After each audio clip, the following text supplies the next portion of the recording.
Hello guys, welcome to my vlog. Ito guys, last na biyahe to guys. Ano to guys?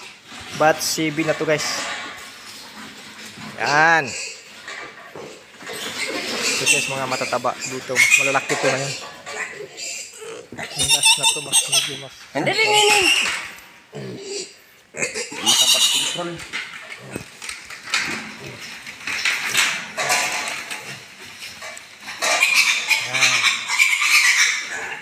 Guys, nursery. Kasi yung mga winalay ko ng mga nakaraan guys, nandoon na sa grower. Yung winalay ko ng mga nakaraan doon sa nursery. Nalipat ko sa grower, malalaki na kasi. Grower ng pakain. Kailangan lipat ka sa grower. Para mabilis lumaki. Hindi pwede kasi magtagal sa nursery. Gawa ka ng nursery na init. Plastic yung flooring, kagaya sa grower siminto yung flooring, mas malamig, mas mabilis lumaki yung baboy, tapos mas malaki yung kulungan. Kaysa nursery medyo maliit,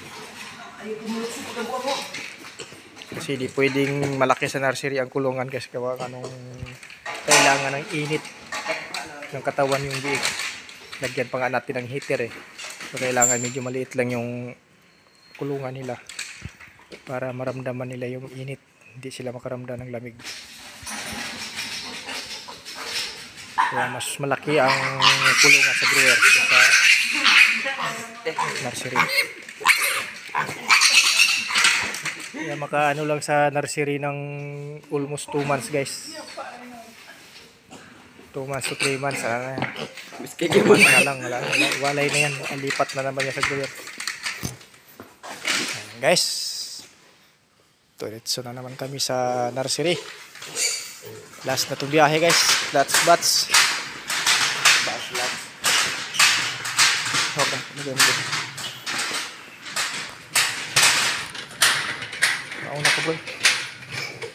Iba kong ipiton. Ipiton pa ko niya bro. Ayan.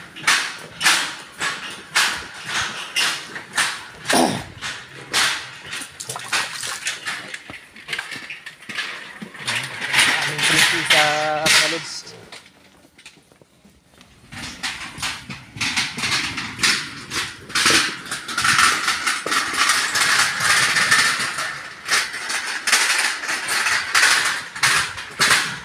Hirap pala may video ng patras.